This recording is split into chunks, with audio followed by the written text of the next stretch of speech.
Do you want to know how to flip real estate? Do you want to know if HGTV is lying to you or if it's feasible and possible? Well, I'll be the first one to tell you that they're lying to you, but you're in luck. You have me. This is Real Estate Motivated, and today I'll be going over how to flip your first property in 5 steps. And it's really basic service level things. So if you're a general contractor and you already have 50 projects, this video isn't for you. But if you already have a 9-to-5 job and you're looking to, invest in real estate and you want to be really fully hands-on, this channel is for you. This video is for you. You know what I mean? So yeah, look, like, subscribe, jump into it. Look, I'm ready. Are you ready? I'm good. Let's get into it. Welcome. This is Real Estate Motivated. Today we're going to be talking about how to flip your first rental property. Now, I know on YouTube they probably have, let's say, 1 million videos talking about how to flip your first property. Bam! I bank a milli. Milli! Milli. But I feel they don't really help if you're a rookie or if you need basic knowledge, and really just to really prepare for those steps to flip that property. I mean, I'm a real estate entrepreneur and also a full-time project manager for a development company. And really, man, it's just, I feel prior to my position now and me watching videos beforehand, they really didn't give me what I was looking for. So yeah, hopefully this video, well, that's gonna speak to existence. This video will be all that you need to know to flip a property from point A to point B and really just give those tips and those things that I wish I had that I'm sharing now. So yes, let's get into it. Start with number 1. So where to start when you're looking to flip your first property? So the first thing that you want to know is your funding. How are you going to fund this flip? Where are you going to get the funds from? What's your strategy? Where to go? Like where you get your money? So you do have options. So we're going to go over those options now. So you do have hard money. Hard money is more of a asset-based loan to where if you don't qualify with credit or if you don't qualify with qualifications or work history, this could be your first flip, you can't really, it's hard for you to get traditional financing, which we'll cover in a few. But that hard money is more asset deal based, where they'll look at the deal more than the actual investor. So if you don't have any experience, but this deal is a knock out the park, that's when they'll give you, they'll lend you money. Now the points are a little bit higher on it. You can find some that'll give you 90 to 95 LTV, which is loan to value, and then you'll pay that difference, that 5 to 10%. So now they do have another option, which is private money lending. Private money lending is more, it's a mixture of asset-based lending and individual lending. To me, it's more of a traditional and a hard money put together. But it's slightly a little bit easier to get than traditional financing. So that's where you will basically be able to find an individual or someone who has a fund who's looking to invest that money into real estate, and that's when you got to connect and you'll be able to seal a deal. Now moving on to traditional financing. Traditional financing is traditional financing, which is more of a bank. So if it's a Chase bank, or if it's a local community credit union bank, it's really those traditional financial institutions who lend. Now that lending is based on your credit, that lending is based on your income. So yeah, so you just want to be more of a, not more of a solid individual, but just more, you would just look good traditionally on paper going to a traditional bank. Now it's really, from my experience and other colleagues that I've discussed with, it is initially hard if you don't have that credit or that history to get traditional. That's why a lot of people go with hard money. And also a lot of people go with hard money because it's just a faster turnaround. So let's say you have a deal and you just know it's a deal. You have no experience at all, but hey, it is a deal. So you are looking for traditional financing, which can usually take anywhere from 30 to 60 days from doing due diligence. But hard money has a faster turnaround because it's asset based and they're really just focusing on that deal to where you probably can close within, really 5 to 25 days, really. So it's just a faster turnaround. So that's another option why a lot of people go with, another reason why a lot of people go with hard money lending. So yeah, I mean, have your funding in order. So just know where you're getting your funding from. So when you know how much you have to spend on a property, Therefore, you don't waste time looking at properties when you know your budget is 100 grand for acquisition, which is actual purchase, versus you out there looking for a $300,000 property when that's way out of your budget. But you don't know, now you're just wasting time. It just helps you, and it helps you real estate roadmap to, you know, stay in line and stay disciplined. So with that being forth, moving on to the next. So you got your funding down, now it's time to find your project. So how are you gonna find your project? You find your project by connecting with either a realtor or a wholesaler or yourself. You're just writing for dollars looking for it.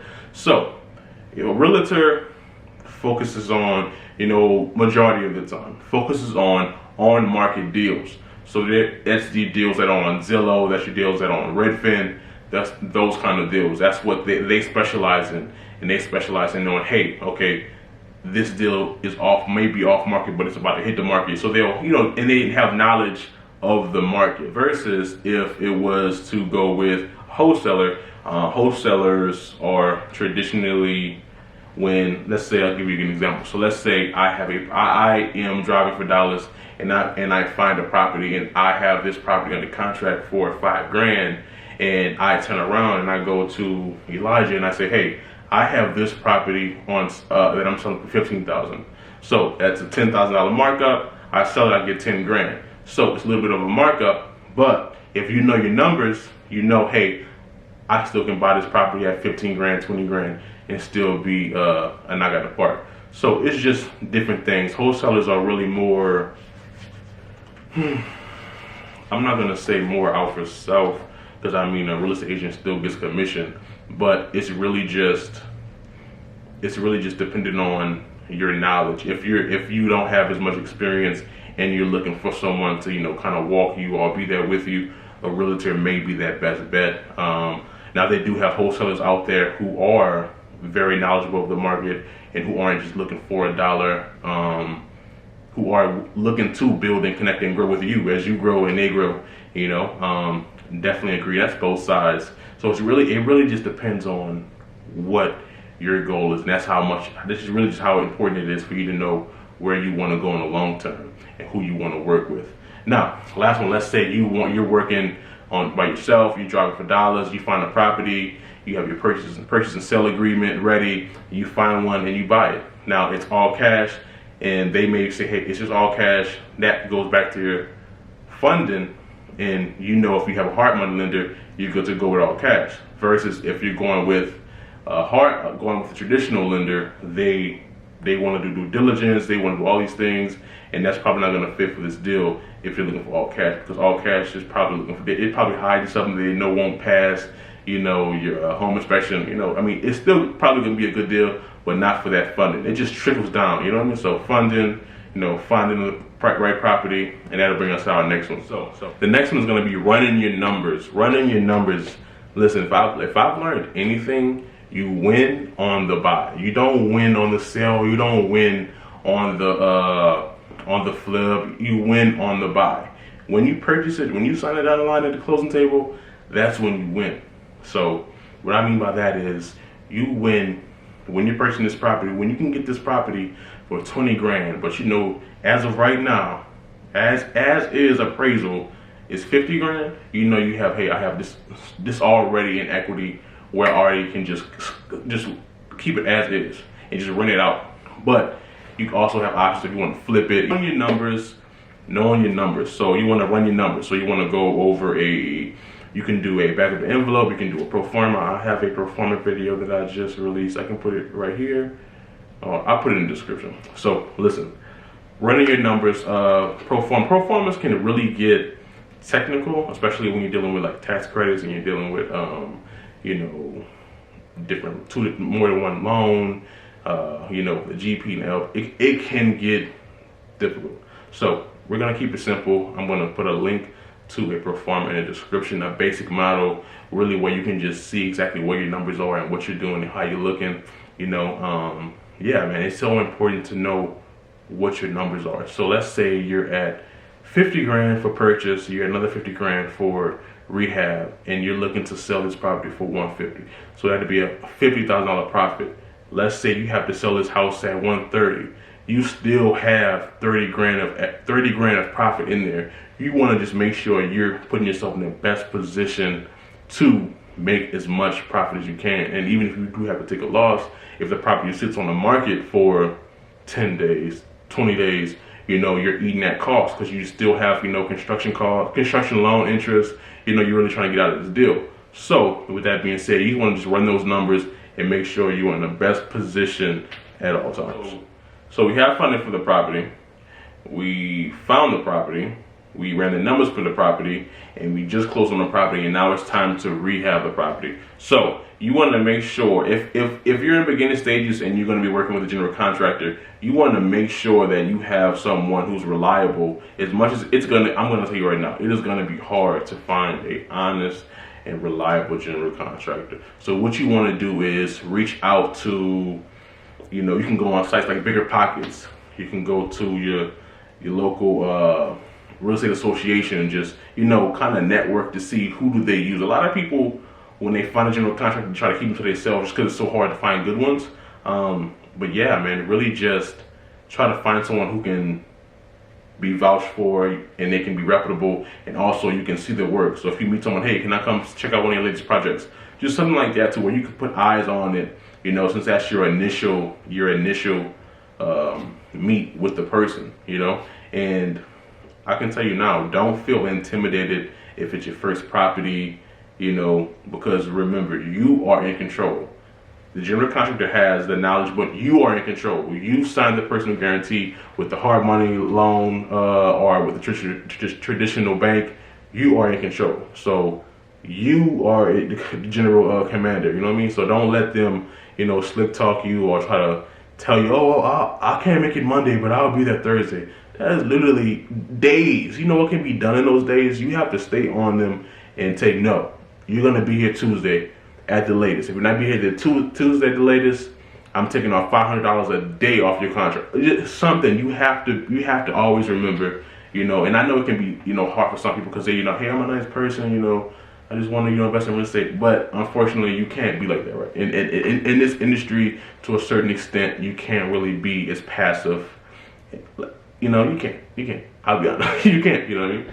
So yeah, man. I mean, really, and this is also, you may be in steps to be your own general contractor, or you may want to be like, you know what? Before I even really start investing in real estate, I want to be my own general contractor, which is possible. You can be your own general contractor, and you can just sub the work out, which isn't bad at all. You know what I mean? You still learn because you can say, hey, you know what? I want you just for a labor price, and I'll get the material. If you're getting the material, you're learning what goes with what. So if you know, hey, it's a rough end for plumbing, I know I have to get a tub. You know what I mean? You know, you're learning the steps and what material you have to go. So each project that you're going, you're just gaining knowledge, gaining more knowledge, you know. And I mean, yeah, I mean, that's a great way of making sure you're not getting a markup. And at the end of the deal, you're probably going to have more equity than you would have if you would have went with a regular general contractor. But still, all in all, to start out with a general contractor and just let them know, you still can start out with one and say, hey, I want a labor price. I'm going to get the materials, or I'll set up the materials to be delivered. You will still save money from a potential markup. You know, a traditional or a markup that I've seen is anywhere from, really from 15 to 20% of your hard costs, which is construction costs. Yeah, so I mean, yeah, it's very important from the last step. Run your nose. What is your next strategy? So we've funded the property, found the property, we've ran the numbers, we found a general contractor. Now we are done with the property. What is your exit strategy? So what are we doing here? Are you gonna flip it? Are you gonna sell it? This is something that you need to know beforehand. So just because you know, okay, if you know you're gonna rent it while you are waiting for final inspections and you know it's about a week out, you want your property manager to start listing and marketing those units or that house, so when someone can start coming in, so you can just jump right into it. The biggest thing in the real estate or in construction period is time. You know, time. You don't want to waste time. You know, I know people at work, you know, they love rainy days. You know, it makes them relax. But when you're in construction and real estate and you have like exterior work to do, man, it's a kill. It just kills you because it's literally a day wasted. And don't talk about in Louisiana, like sometimes in the summer, it can rain literally for 3-4 days back to back to back. And it's like, it kills you, you know what I mean? So yeah, man, just really just knowing all that and just being able to know what your strategy is, what are you gonna do, you know what I mean? So also, you know, let's say, hey, you're doing a flip. So if you're doing a flip and you're getting, let's say you're getting 50 grand from this flip, you wanna make sure, okay, taxes. You wanna make sure, hey, I should put this money in the 1031 exchange so I won't be taxed or taxed as much, to where you'll be able to put that money in there and then you'll be able to take that money and put that money directly to another property. Listen, get you an accountant, get you a, you know, a financial advisor. I'm just here to give you surface level knowledge from my experience and what I experienced in my career. And the best thing really is to, hey, let's say you don't have the funding. Let's say you don't have the credit right now. Let's say you're in the process of building your credit or repairing your credit, or, you know, saving money, or doing both. What you want to do is you just want to know, hey, I have these steps, 5 steps. I go to this.